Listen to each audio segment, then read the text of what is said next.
Olá, queridos do YouTube! Venho hoje aqui no nosso canal falar sobre a psicologia. Pois é, meus amigos, o assunto é psicologia. Esta que é geralmente definida como o estudo científico do comportamento e dos processos mentais. O que quer dizer que estuda todos os atos e reações observáveis, mas também como os sentimentos, as emoções, as representações mentais que não podem ser observadas diretamente. Mas peraí. Antes que eu me esqueça, venho aqui pedir o seu joinha. Se ainda não é inscrito no nosso canal, se inscreve no nosso canal, clica no sininho para receber as notificações dos vídeos assim que forem lançados. Muitos outros vídeos sobre saúde mental estão vindo por aí. Então não perde tempo. Clica logo nesse sininho e roda a vinheta.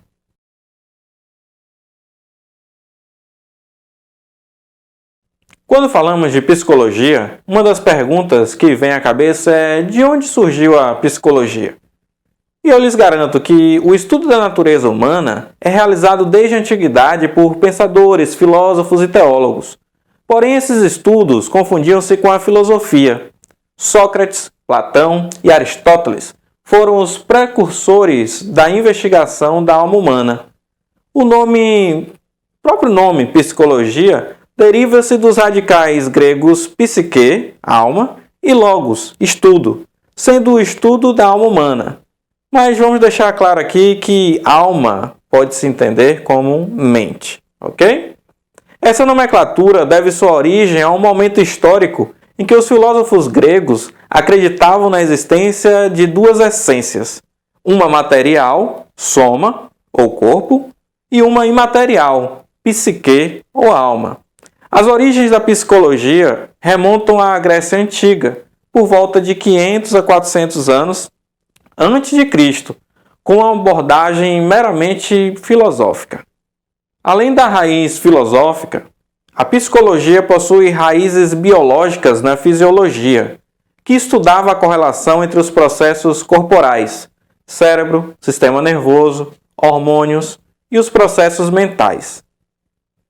A psi, essa letrinha aqui que eu vou mostrar para vocês, é a 23ª letra do alfabeto grego e o símbolo universal da psicologia. No final do século XIX, os pesquisadores da época começaram a concentrar os estudos na investigação da experiência consciente, ou seja, na análise das sensações, através de pesquisas realizadas nos recém-criados laboratórios psicológicos. O psicólogo alemão Wilhelm Wundt, que nasceu em 1832 e faleceu em 1920, foi o fundador do primeiro laboratório de psicologia experimental em Leipzig, na Alemanha, em 1879. A psicologia experimental surgiu na Alemanha com Wundt e na França com Ribot, que se expandiu mediante a investigação do pensamento, da vontade, dos reflexos condicionados com Pavlov, a introdução da análise fatorial com Sperman e, finalmente, da medição da inteligência com Binet. Um detalhe, nós vamos falar sobre esses psicólogos um pouquinho mais à frente. Me dê só um pouquinho de tempo. Então, a partir dessas investigações experimentais, dessa separação, início de separação entre a filosofia e esses processos, uma nova disciplina foi dada nome, e essa é a psicologia moderna. Explicada essa parte histórica do nascimento dessa ciência, vamos falar agora de acontecimentos mais modernos. A psicologia é uma ciência bastante nova, em que a maioria dos avanços aconteceram nos últimos 150 anos. Para se tornar uma disciplina independente, a psicologia precisou se diferenciar da filosofia e da fisiologia. O campo de estudo da psicologia surgiu quando Wundt criou o primeiro laboratório de psicologia em Leipzig, na Alemanha.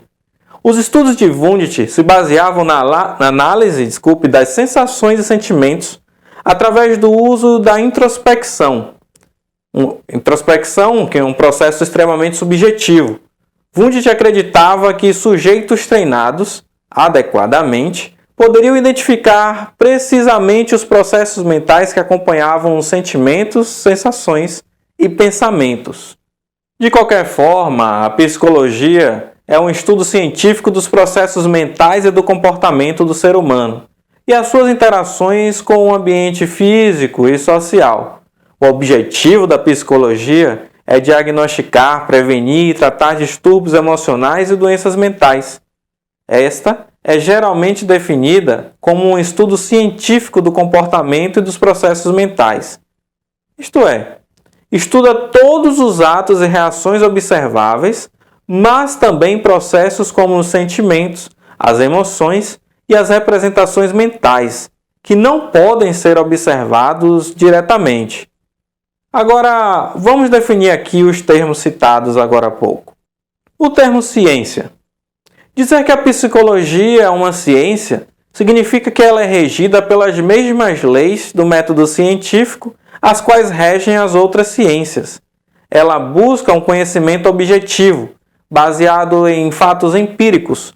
Pelo seu objetivo de estudo, a psicologia desempenha o papel do elo entre as ciências sociais, como a sociologia e a antropologia, as ciências naturais, como a biologia, e as áreas científicas mais recentes, como as ciências cognitivas e a ciência da saúde.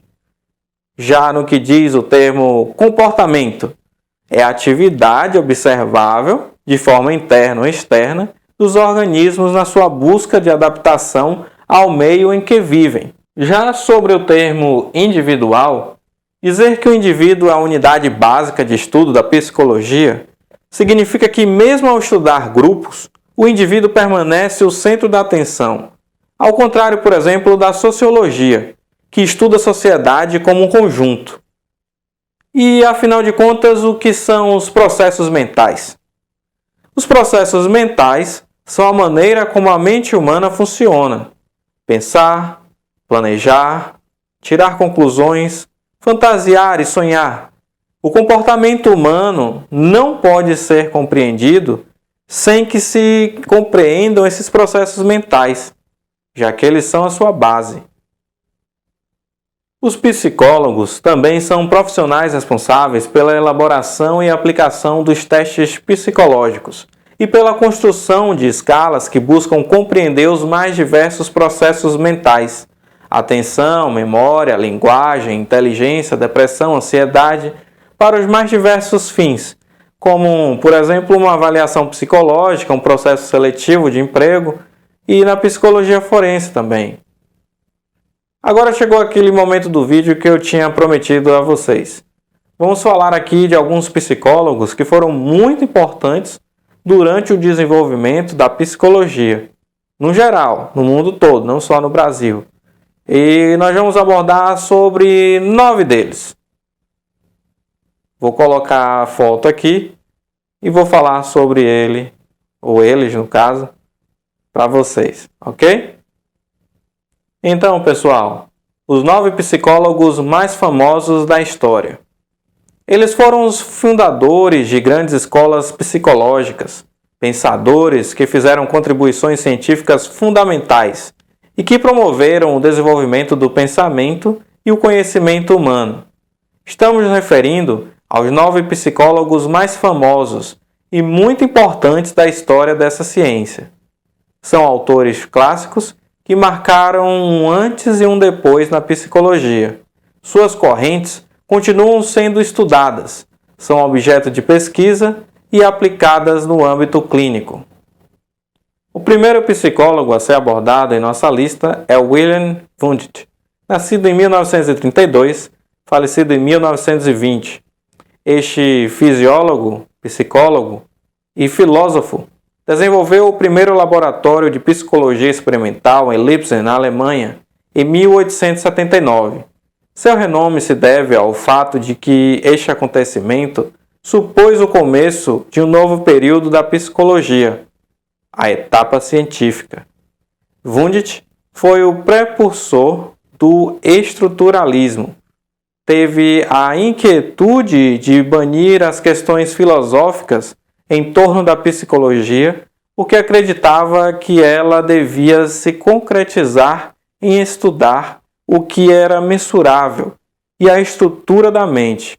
Ele se interessou pela escala dos processos mentais e por investigar as sensações, as ideias, a atenção e as emoções. O segundo psicólogo da nossa lista hoje é o William James, nascido em 1842, falecido em 1910. Em contraposição a Wundt, surgiu nos Estados Unidos o funcionalismo de William James. Este filósofo norte-americano era partidário de que o importante era saber o funcionamento da mente para podermos nos adaptar ao entorno. William James se aprofundou no conceito da inteligência, o que propiciou o nascimento da psicometria como ciência que estuda o uso dos testes para avaliação da mente humana. O terceiro psicólogo da nossa lista é Ivan Pavlov, nascido em 1849, falecido em 1936. Foi um fisiólogo experimental muito influenciado pela reflexologia russa. Sem dúvidas, atualmente é considerado um dos psicólogos mais famosos do mundo. Defendia uma metodologia experimental objetiva e rigorosa. Fugia do que havia sido estruturado até o momento, como a introspecção de Wundt,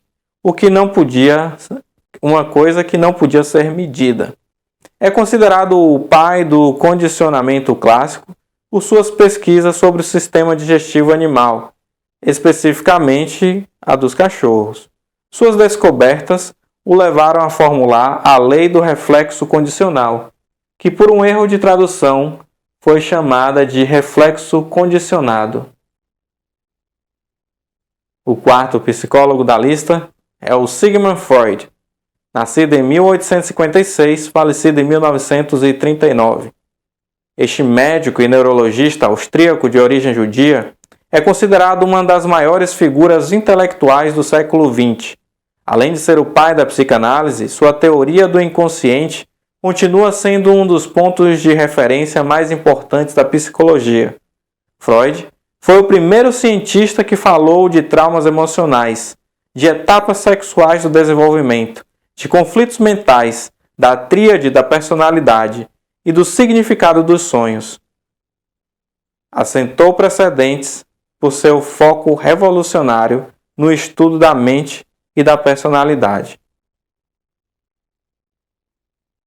O quinto psicólogo da lista, Jean Piaget, 1896, nascido, falecido em 1980. Durante a década de 30, sob o domínio total do behaviorismo, destacaram-se duas escolas centradas na psicologia do desenvolvimento ou evolutiva.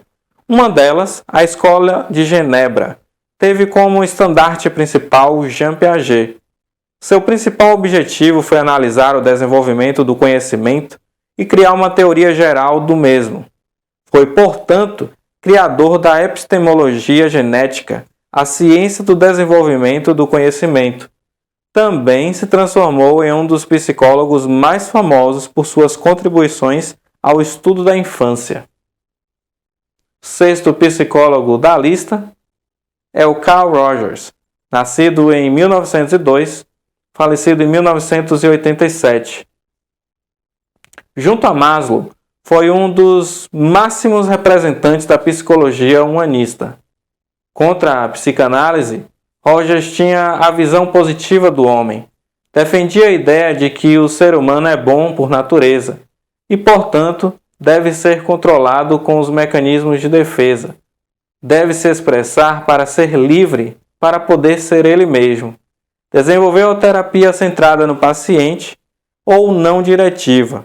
Baseou-se na existência de uma capacidade latente e manifesta em todas as pessoas que lhes permite resolver seus problemas. Para exercitá-la, é preciso ter um contexto determinado no qual alcançará sua satisfação pessoal e um funcionamento pleno e adequado. Palavras de Roger: o importante é criar uma situação que permita ao paciente ser ele mesmo. Carl Rogers. O sétimo psicólogo da nossa lista Elburus Frederick Skinner foi o principal representante do behaviorismo, nascido em 1904, falecido em 1990. Foi o principal representante do behaviorismo e foi muito influenciado por Pavlov. Determinou a existência de dois tipos de respostas, mas se concentrou nas operantes. Para isso, criou um paradigma experimental, um trabalho pioneiro em psicologia, que chamou de câmara do condicionamento operante. Em contraposição à psicanálise, concentrou-se no mecanismo de comportamento reforçador e deixou de lado o inconsciente. Era partidário de que as consequências das nossas ações podem aumentar ou diminuir a probabilidade da conduta. Oitavo, Abraham Maslow, 1908 nascido, falecido 1970. Este autor recebeu uma ampla formação que lhe outorgou uma visão global do ser humano. Bebeu do behaviorismo de Thorndike, dos preceitos da Gestalt, indagou a antropologia e se interessou por conceitos de psicanálise, de Fromm, Horner e Adler. Tal variedade lhe permitiu ser um dos fundadores e principais expositores da psicologia humanista.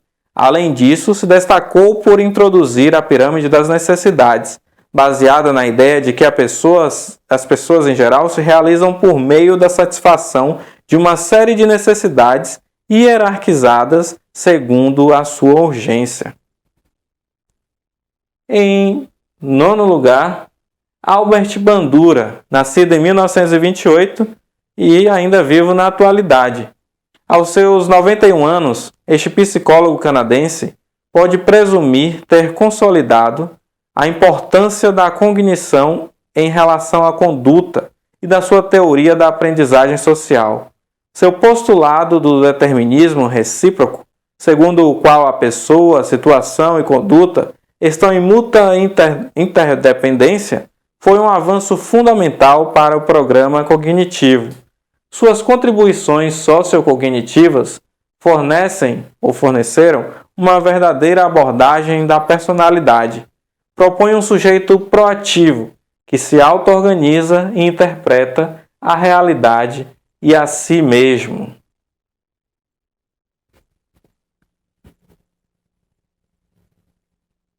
Pois é, pessoal. Gostaram aí da nossa lista? Se você gostaria de ver aqui mais algum nome de um psicólogo ou alguém que influenciou todo o processo de desenvolvimento da psicologia, deixe aqui nos comentários, faça sua contribuição e no próximo vídeo podemos falar mais especificamente desse psicólogo.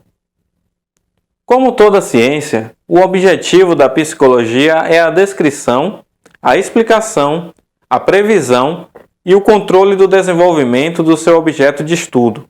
Como os processos mentais não podem ser observados, mas apenas inferidos, torna-se o comportamento o alvo principal dessa descrição. Explicação e previsão.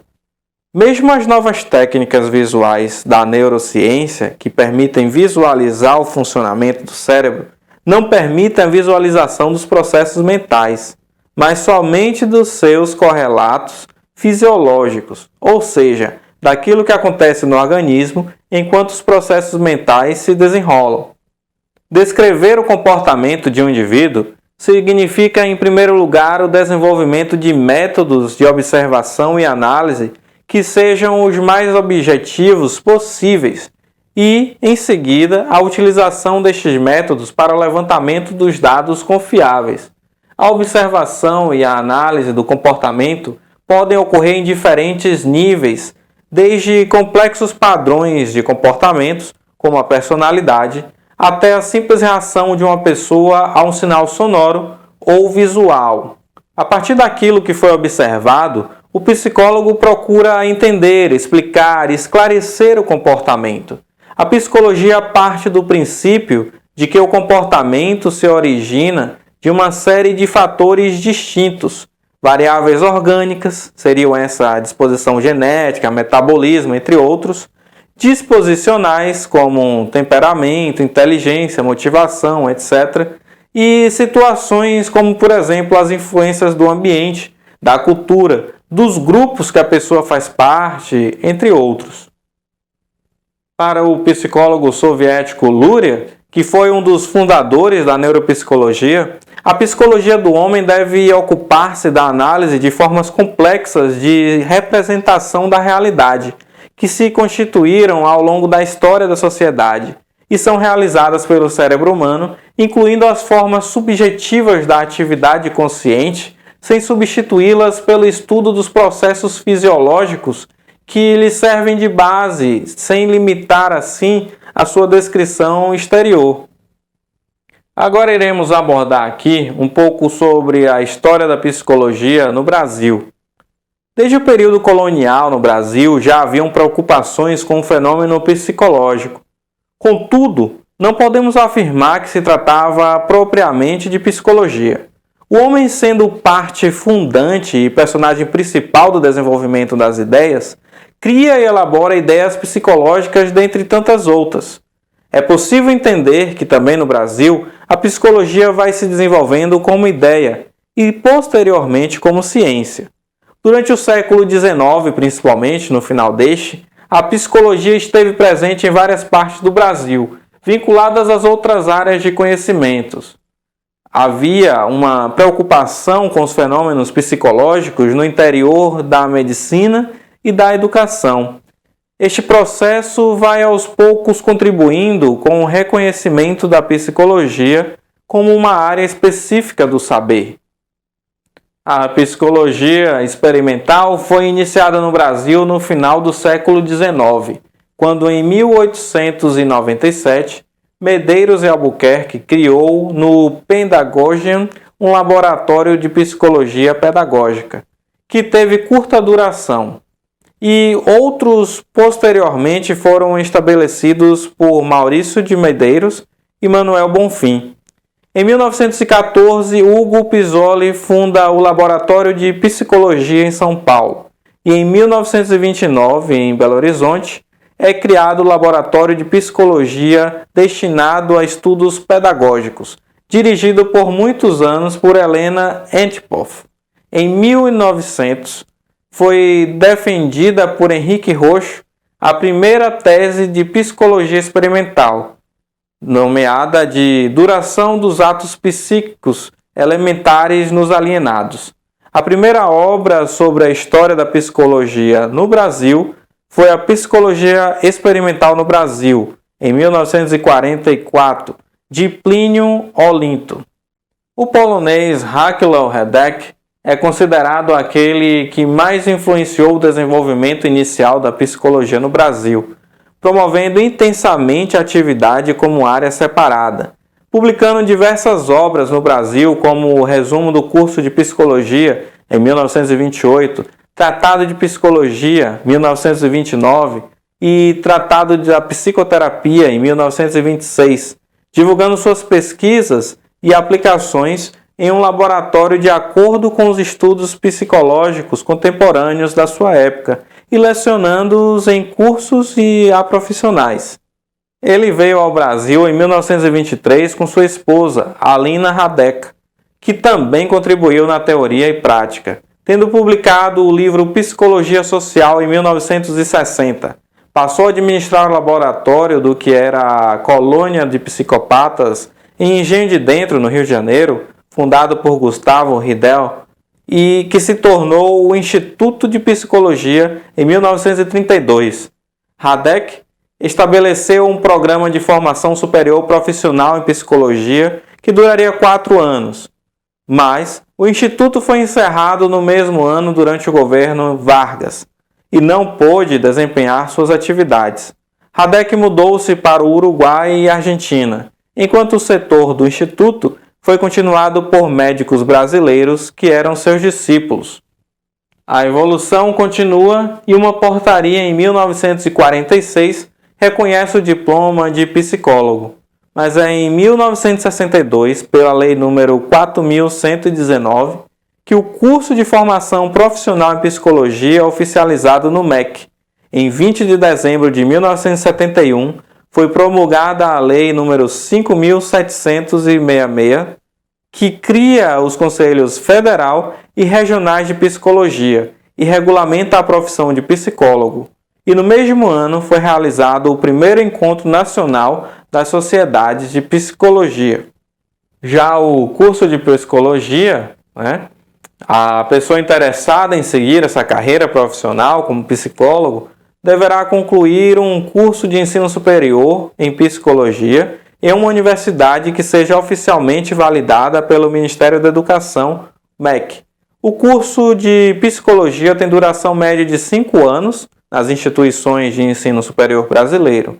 O psicólogo apenas estará apto a exercer a sua profissão após ser devidamente registrado no Conselho Regional de Psicologia.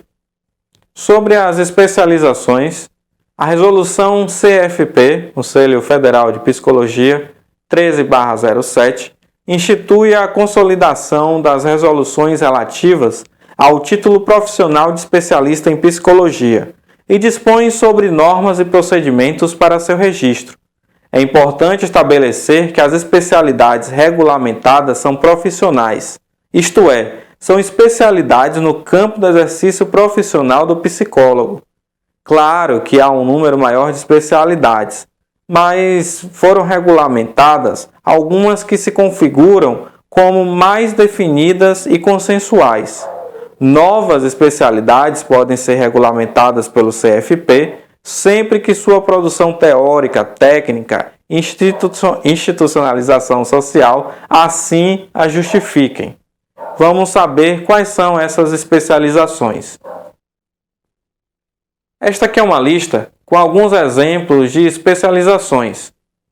Temos aí a psicologia escolar ou educacional, organizacional e do trabalho, psicologia do trânsito, psicologia jurídica, psicomotricidade, psicologia do esporte, psicologia clínica, psicologia hospitalar, psicopedagogia, psicologia social, neuropsicologia. Bom, e quais são as abordagens da psicologia? As principais abordagens da psicologia são modelos referenciais teóricos que os psicólogos se baseiam na hora de desenvolver os seus trabalhos interpretativos dos processos mentais analisados. Existem várias escolas e abordagens psicológicas diferentes. Vamos falar de algumas das mais populares e importantes da psicologia moderna. Vamos começar com o estruturalismo. Esta é considerada por muitos como a primeira abordagem de pensamento da psicologia moderna. O estruturalismo foi criado embora este termo só tenha sido atribuído mais tarde por Edward Titchener. O principal objetivo do estruturalismo era usar a técnica da introspecção na tentativa de fragmentar os processos mentais. Desta forma, estes eram reduzidos a elementos mais básicos e menos complexos de analisar. Gestalt. Também conhecida como psicologia da forma, esta abordagem começou a se desenvolver nos primeiros anos do século XX, através dos psicólogos Karl Kofta e Wolfgang Kohler e Max Werthner. A psicologia da Gestalt tem como objetivo compreender as partes do processo mental a partir da análise e interpretação do conjunto total. Behaviorismo, ou psicologia comportamental. Essa abordagem, também conhecida como comportamentalismo, apresenta uma técnica oposta ao estruturalismo e o funcionalismo. Ao lado da psicanálise e da Gestalt, o behaviorismo é tido como uma das principais abordagens da psicologia contemporânea. O foco da psicologia comportamental é o comportamento do indivíduo em análise. Em suma, este método se baseia principalmente na observação de comportamentos objetivos do objeto analisado. São descartadas as vertentes introspectivas e filosóficas da pessoa. Consciência, sentimentos, por exemplo, são descartados, focando apenas no comportamento humano. Psicanálise. Uma das abordagens mais conhecidas da psicologia, principalmente por causa do psicólogo que desenvolveu este método clínico, o Sigmund Freud, a psicanálise tem como foco a análise do inconsciente humano. como meio de conseguir compreender os processos mentais da pessoa.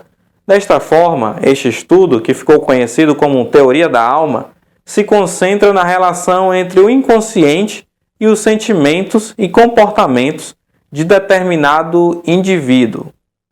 Áreas da psicologia.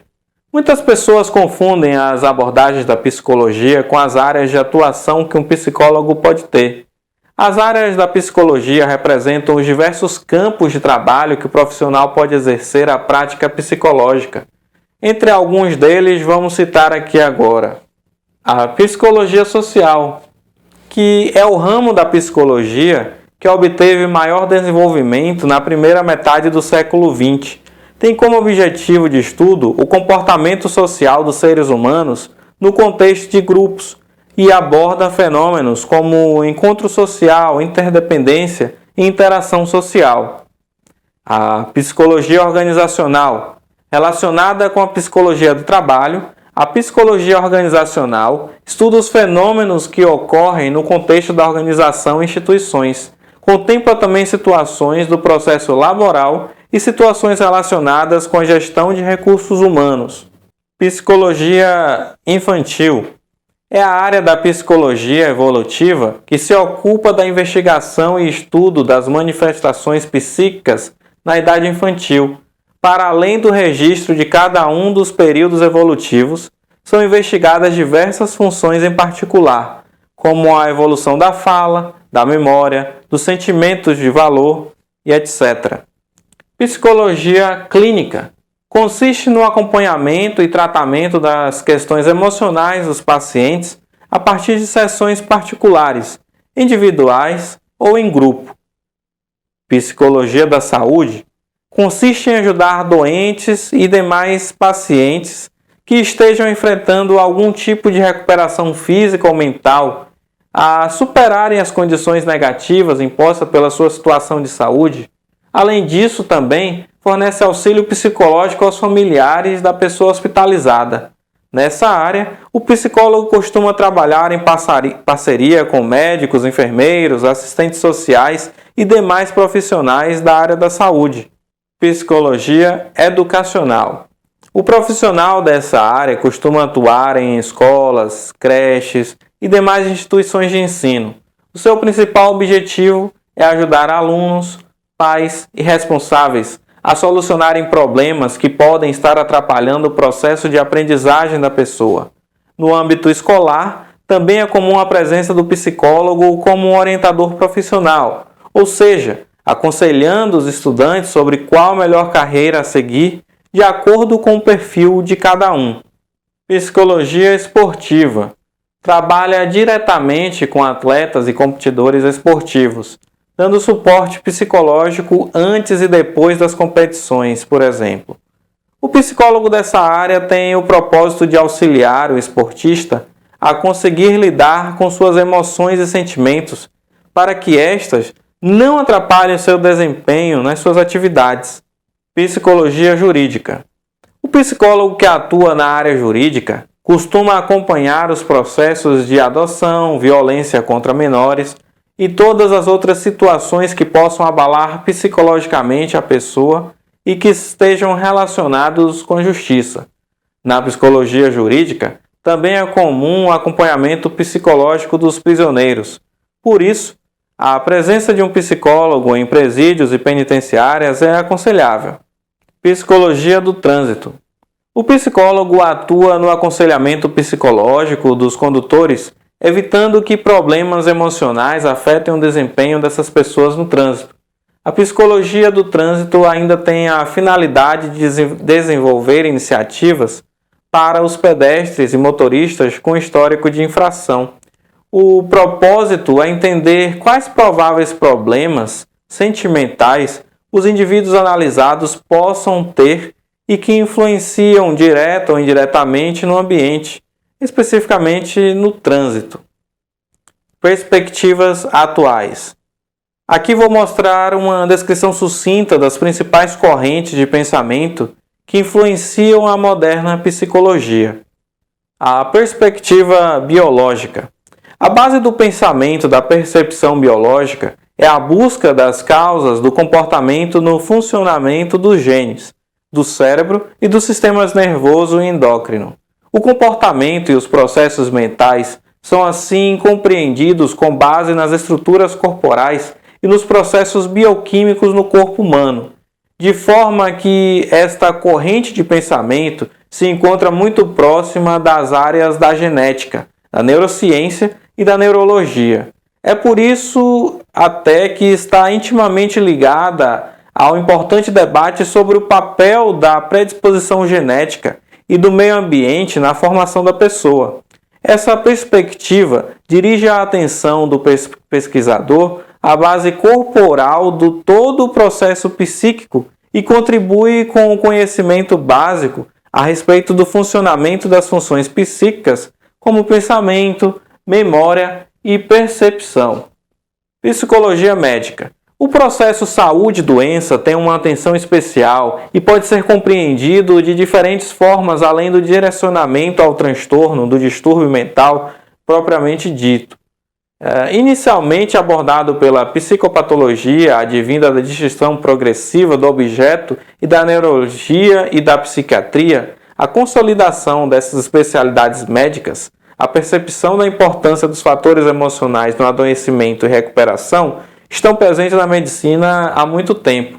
Contudo, foi somente em meados do século XX que surgem aplicações da psicologia nas intervenções clínicas, atualmente denominadas por medicina psicossomática, psicologia médica, psicologia hospitalar ou psicologia da saúde.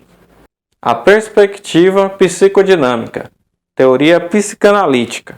Segundo a perspectiva psicodinâmica, o comportamento é movido e motivado por uma série de forças internas que buscam dissolver a tensão existente entre os instintos e pulsões e as necessidades internas de um lado e as exigências sociais do outro.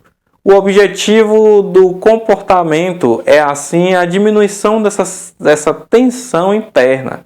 A perspectiva psicodinâmica teve sua origem nos trabalhos do médico vienense Freud, com pacientes psiquiátricos, mas ele acreditava serem esses princípios válidos também para o comportamento normal. O modelo freudiano é notoriamente reconhecido por enfatizar que a natureza humana não é sempre racional e que as ações podem ser motivadas por fatores não acessíveis à consciência. Além disso, Freud dava muita importância à infância, como uma fase importantíssima na formação da personalidade. A teoria original de Freud, que foi posteriormente ampliada por vários autores mais recentes e influenciou fortemente muitas áreas da psicologia, tem sua origem não em experimentos científicos, mas na capacidade de observação de um homem criativo, inflamado pela ideia de descobrir os mistérios mais profundos do ser humano. A perspectiva analítica. Em reação à perspectiva psicodinâmica, Carl Jung começou a desenvolver um sistema teórico que chamou originalmente de psicologia dos complexos, mais tarde chamando de psicologia analítica, como resultado direto de seu contato prático com seus pacientes, utilizando-se do conceito de complexos e do estudo dos sonhos e de desenhos. Esta corrente se dedica a entender profundamente os meios pelos quais se expressa o inconsciente. Nessa teoria, enquanto o inconsciente pessoal consiste fundamentalmente do material reprimido e dos complexos, o inconsciente coletivo é composto fundamentalmente por uma tendência para sensibilizar-se com certas imagens, ou melhor, símbolos que constelam sentimentos profundos no apelo universal, os arquétipos. Da mesma forma que animais, os homens parecem possuir atitudes inatas, chamadas de instintos. Considera-se também provável que, em mesmo psiquismo, exista um material psíquico contendo alguma analogia com os instintos. Bom, até aqui abordamos diversos assuntos relacionados à psicologia. Claro que a psicologia é um assunto para uma faculdade de 5 anos. Não podemos resumir tudo em um vídeo só. Portanto, já agora, interrompendo aqui os nossos assuntos, vamos dar uma pausa nesse vídeo que terá uma segunda parte. Nós vamos postar aqui no canal a segunda parte desse vídeo, onde continuaremos a falar da psicologia. Não se preocupe, é para o vídeo não ficar muito extenso, ok? Mas eu espero que estejam gostando. Por favor, deixe aqui no comentário se você está gostando, o tanto que você está aprendendo, você que provavelmente é estudante de psicologia ou curioso sobre os assuntos da psicologia, o que você vem achando aí do nosso vídeo. Desde já eu agradeço e vamos para a parte 2. Vou tentar colocar aqui em cima no vídeo, mas se não der, você procura aqui na nossa playlist que você vai poder rodar o segundo vídeo. Obrigado e até já! Parte 2. Um abraço!